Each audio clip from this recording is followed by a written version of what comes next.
نواز شریف صاحب جنہیں بڑا فخر تھا کہ اس ملک کے ہم نے 5 آرمی چیف ان کا انتخاب کیا، ان کی تقرری ہمارے فیصلوں سے ہوئی، تو سرکار سن لیں اور سوچ سمجھ لیں کہ جو 27ویں ترمیم کی سپورٹ آپ کا بھائی حاصل کرنے کے لیے زرداری صاحب کے دروازے پر گیا، اب یہ فیصلہ آپ نہیں کر سکیں گے۔ اب مریم نے وزیر اعظم بننا ہے یا نہیں بننا ہے، اس کا فیصلہ پاکستان کی اسٹیبلشمنٹ کرے گی۔ زرداری صاحب کا خواب پورا ہوگا یا نہیں ہوگا، فرزند زرداری، چھوٹے زرداری کو اس کرسی پر بٹھانا ہے، اس کا بھی فیصلہ پاکستان کی اسٹیبلشمنٹ کرے گی۔ پاکستان کی اسٹیبلشمنٹ صرف یہ فیصلے نہیں کرے گی، بلکہ اس ملک کی تقدیر کے فیصلے بھی پاکستان کی اسٹیبلشمنٹ کے ہاتھ میں جا رہے ہیں۔ ملک میں جو ججز آپ کے خلاف فیصلے دیتے تھے، اب آپ ان کو ان کی مرضی سے نہیں بلکہ اپنی مرضی سے، کبھی آپ انہیں چمن پھینکیں گے، کبھی آپ ان کو سندھ میں پھینکیں گے، کبھی آپ ان کو OSD بنائیں گے، کبھی ان کو کسی ایڈمنسٹریٹو ڈیوٹی پہ لگا دیا جائے گا، کبھی ان کو رخصت کر دیا جائے گا۔ تو یہ اب ایک تماشا پاکستان کے آئین میں بھی سر جو کھلواڑ آپ نے کیا ہے کے ساتھ، آئین کے ساتھ، اب یہ تماشا لگنے جا رہا ہے۔ اور پاکستان میں تمام وکلا برادری خاموش ہے، پاکستان میں تمام عدالتیں ان کی ایک طرح سے ایک اپنی الگ سے برانچ انہوں نے بنا لی ہے جہاں سے صرف ان کو انصاف ملے گا۔ اور پاکستان میں اب ایک کانسٹیٹیوشنل عدالت کا قیام، یعنی کل کو اگر کوئی فیلڈ مارشل پاکستان کی اسٹیبلشمنٹ پاکستان میں جو آئینی شک کے حوالے سے درخواست لے کر جاتا ہے، تو وہاں پر کچھ لوگ بیٹھے ہوں گے جو کہیں گے کہ یار تم پارلیمان میں جاؤ، ان شکوں کو تبدیل کرو، آئین میں ترمیم لے کر آؤ، تو پھر ہمارے پاس آؤ، تو ہمیں کوئی اختیار نہیں ہے، اعتراض نہیں ہوگا، چاہے ہمیں تم اس کرسی سے اٹھا کر باہر پھینک دو، لیکن تمہیں پارلیمان میں جانا ہوگا۔ تو سر پارلیمان میں جانے کے لیے آپ کو پھر ایک آگ کا دریا ہوگا جسے عبور کر کے آپ نے جانا ہے۔ پاکستان میں سر بار کا الیکشن ہوا اور پنجاب بار کا، تو پتہ ہی چلتا ہے کہ وہاں پر لوگوں نے ڈبے اٹھا کر لے کر چلے گئے اور اپنی مرضی کے لوگوں کو انہوں نے ان ڈبوں میں ووٹ ڈالے اور پھر الیکشن کمیشن کے حوالے کیے گئے۔ اس ملک کے اندر ایک بار کے الیکشن کے اوپر بھی یہ حالات ہیں، تو آپ امیجن کریں کہ اس ملک کی جمہوریت کے ساتھ کیا ہوگا۔ اب اس میں نا کچھ سوالات ہیں جو بہت ہی امپورٹنٹ ہیں۔ سوال یہ ہے کہ کیا 27ویں آئینی ترمیم مسلح افواج کی کمان انہی کے سربراہ کو سونپی جا رہی ہے؟ امپورٹنٹ چیز ہے کہ کمانڈر ان چیف پہلے ملک کا صدر ہوتا ہے، لیکن اب کون ہوگا؟ پھر سپریم کمانڈر بھی فیلڈ مارشل ہوگا، اور پیپلز پارٹی آصف علی زرداری کے رہے سے اختیارات لے کر کیا صدارت کرنے پر رضامندی ہوگی؟ تو سر پھر آپ کے پاس کیا رہ جاتا ہے؟ پھر ایک سیریمونیل یہ پوسٹ ہوگی کہ اس ملک کے اندر سر جمہوریت ہوا کرتی تھی، پاکستان میں تمام فیصلے پاکستان کی اسٹیبلشمنٹ کرے گی۔ اس ملک کے اندر سر آئین مکمل طور پہ معطل ہو جائے گا، جمہوریت مکمل طور پہ ختم ہو جائے گی۔ پاکستان میں آپ دیکھیں کہ انہوں نے جو واردات ہے وہ کیسے ڈالی کہ آہستہ آہستہ وہ نظام کو اپنے کنٹرول میں لے آئے ہیں۔ پہلے انہوں نے 26ویں ترمیم کروائی، ایک حکومت کو اپنے ڈیل کے ذریعے لا کر بٹھا دیا اور ان کو یہ کہا کہ ٹھیک ہے ہم تمہیں حکومت دیتے ہیں لیکن بدلے میں تمہیں یہ کرنا پڑے گا۔ انہوں نے کر لیا اور ڈیل کا یہ حصہ تھا، حکومت انہیں مل گئی اور اصل جو آئینی پاورز تھی وہ کسی اور کو مل گئی، اور پھر ایکسٹینشن کے بعد مدت تا حیات، پھر فیلڈ مارشل، اور پھر یہ بقول شہباز شریف صاحب کے یہ ان کا مشورہ تھا کہ ان کو فیلڈ مارشل بنایا جائے۔ تو سب کچھ پاکستان کی اسٹیبلشمنٹ سر اب کنٹرول کرنے جا رہی ہے اور پھر آپ کچھ نہیں کر سکیں گے۔ اب یہ 27ویں ترمیم، کیا پاکستان پیپلز پارٹی اپنے اختیارات اور سب کچھ ختم کر کے، کیا ان کو یقین ہے کہ کل بلاول کو ہی وزیر اعظم بنایا جائے گا؟ دوستو ہم ایک ایسے دور سے گزر رہے ہیں، 2025 پاکستان میں وہ سال ہے جب آئین کو مکمل طور پہ معطل کر دیا گیا اور اسٹیبلشمنٹ کا پاکستان کی سیاست اور پاکستان کی حکومت کے اندر ایک پرماننٹ رول جو ہے وہ بنانے کی تیاری کی جا رہی ہے۔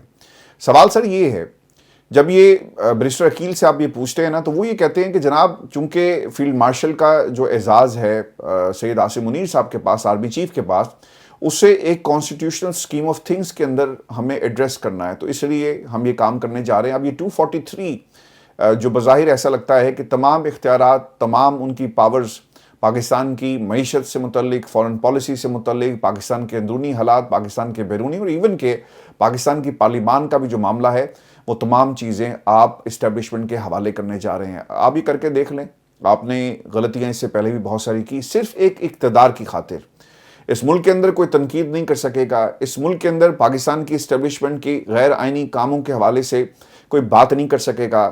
اسٹیبلشمنٹ نے میڈیا کو کنٹرول کیا، عدالتوں کو کنٹرول کیا، پاکستان میں پارلیمان کو کنٹرول کیا۔ اب ایک کاغذ کا ایک صرف ٹکڑا تھا، اس پہ بھی اب یہ تمام چیزیں ریٹن فارم میں آ جائیں گی، یعنی پورے کا پورا نظام اب ان کے ہاتھ میں چلا گیا ہے اور پاکستان میں یہ حکومتیں اعلی کار بن گئی ہیں۔ دوسرا، NFC ایوارڈ میں ترمیم کیسے منظور ہوگی، یہ بھی سب سے امپورٹنٹ چیز ہے، کیونکہ NFC ایوارڈ کا مطلب یہ ہے کہ صوبوں کو وفاق ایک حصہ دیتا ہے۔ کیا وہ حصہ اب نہیں دیا جائے گا؟ اور پھر جو صوبے ہیں وہ کس کے اوپر ریلائی کریں گے، یعنی وفاق کی طرف دیکھیں گے۔ اور یہ طریقہ کار ہے صوبوں کو کنٹرول کرنے کا۔ اگر سندھ میں آپ نے ترقیاتی کام کروانے ہیں تو وفاق کی طرف آپ کو دیکھنا ہوگا، کیونکہ فنڈز تو آپ کے پاس آ نہیں رہے۔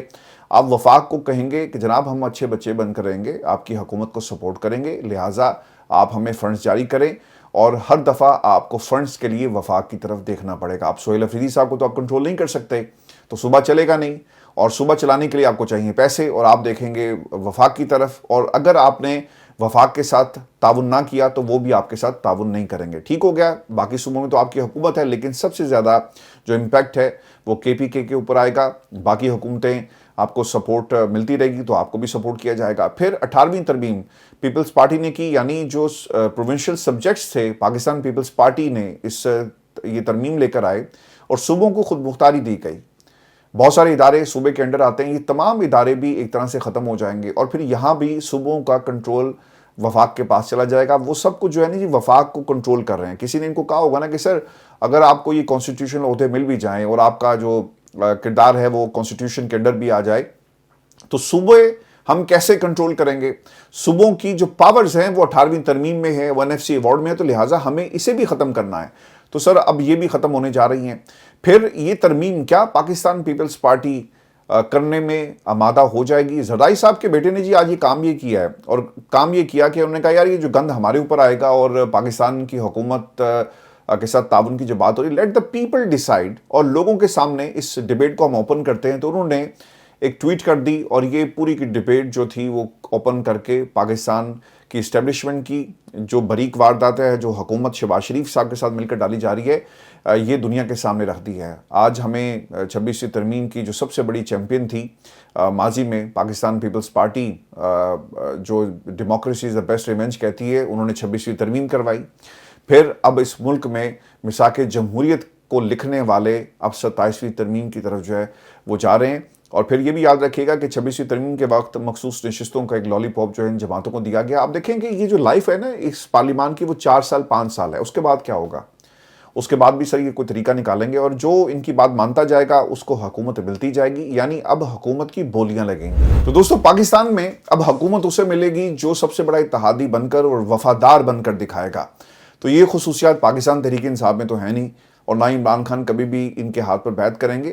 اب ایک ہی طریقہ ہے کہ حکومت کے اس اقدام کے خلاف تحریک چلائی جائے، اور اگر اب تحریک نہ چلی تو پھر بہت دیر ہو جائے گی، اور اگر اب لوگ باہر نہ نکلے اور اس کے خلاف انہوں نے آواز بلند نہ کی تو سر پھر صرف ایک عمران خان کے مقدمے کی بات نہیں رہی، بلکہ اب یہ پاکستان کی جمہوریت کے مقدمے کی بات ہے۔ سب کچھ ان کے کنٹرول میں جا رہا ہے، اور پھر کوئی کچھ نہیں کر سکے گا۔ کل کو سر فوج سڑکوں پر آ جائے اور اس کے بعد ہر چیز کو اپنے کنٹرول میں لے لے، تو پھر پاکستان کی عوام کیا کرے گی؟ جو حالات ہم نے دنیا میں مختلف جو بنانا ریپبلکس ہیں ان میں دیکھے، وہی حالات پاکستان کے اندر سڑکوں پہ بھی آپ کو نظر آئیں گے۔ خبر سر یہ بھی آ رہی ہے کہ یہ جو ایگزیکٹو آرڈرز ہیں، یعنی جو بیوروکریسی ہے، اس کے مطابق ان کی خواہش کے مطابق یہ کام کیا گیا کہ پاکستان میں ایگزیکٹو مجسٹریسی کی بحالی کی اصل خواہش بیوروکریسی کی ہے، جو ہر صورت پولیس کو اپنے ماتحت رکھنا چاہتی ہے۔ جب ڈپٹی کمشنر ڈسٹرکٹ مجسٹریٹ ہوتا تھا تو پولیس اس کے زیر اثر تھی، لیکن مشرف دور کے نظام اور عدلیہ کی آزادی کے بعد یہ اختیار ختم ہو گئے۔ یہ عوامی مفاد نہیں بلکہ بیوروکریسی کی پولیس پر برتری کا بیانیہ ہے۔ وہ کہتے ہیں کہ پولیس کو بھی ہم اپنے انڈر کریں اور ایک پرائیویٹ فورس بنا کر ان کو استعمال کیا جائے گا۔ دیکھیں پوری پولیس فورس کو کنٹرول کرنا، IG کو کنٹرول کرنا ایک ڈیفرنٹ میٹر ہے۔ ایک ایگزیکٹو آرڈر کے تحت پوری فورس کو اپنے اشاروں پر نچانا سر ایک ڈیفرنٹ میٹر ہے۔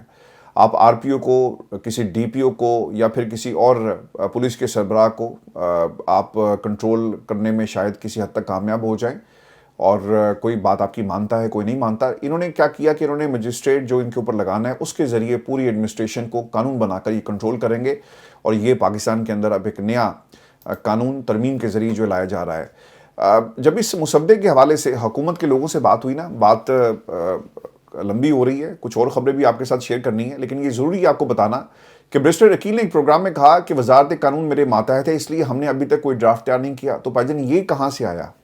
یہ جو زرداری صاحب نے یہ جو ڈرافٹ شیئر کیا یہ کہاں سے آیا؟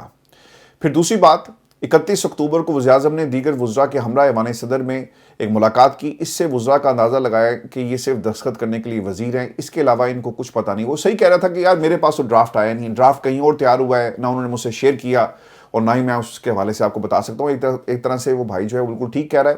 خرم دستگیر صاحب انہوں نے بھی اسی طرح کی بات کی. انہوں نے کہا جی کہ میں نے 27ویں ترمیم کے حوالے سے تحقیق کی اور یہ افواہیں اس دن سے چل رہی ہیں جب سے 26ویں ترمیم منظور ہوئی. ان کے مطابق اسحاق ڈار نے بھی کہا کہ کسی آئینی ترمیم کی ضرورت نہیں، لیکن آج بلاول بھٹو نے مجوزہ ترامیم میں سوشل میڈیا پر پوسٹ کی اور ساتھ یہ بھی کہا کہ شہباز شریف سے ہمارا رابطہ ہوا. اب اس پہ ایک چیز یاد رکھیے گا کہ ایک تو آئینی عدالت میں ججز کی ریٹائرمنٹ، 27ویں ترمیم میں جج ریٹائرمنٹ کی عمر 70 سال ہوگی اور اس کو 30 نومبر سے پہلے منظور کروانا پڑے گا، چونکہ جسٹس امین الدین خان صاحب نے جوڈیشل کمیشن کے محاذ پر بطور سربراہ آئینی بینچ یا آئینی بینچز کی کمیٹی ریگولر بینچ کمیٹی میں وہ تھے اور جو بھی فیصلے کیے حکومت نے خوشی خوشی میں وہ تمام فیصلے کروائے اور انہوں نے کیے. تو اس سے پہلے ان کو شاید یہ اگر ترمیم ہو جاتی ہے تو ان کو ایک عدالت کا سربراہ بنا دیا جائے گا. پھر سینٹرل ایگزیکٹو کمیٹی کا اجلاس 6 نومبر کو ہو رہا ہے جس میں فیصلے ہوں گے.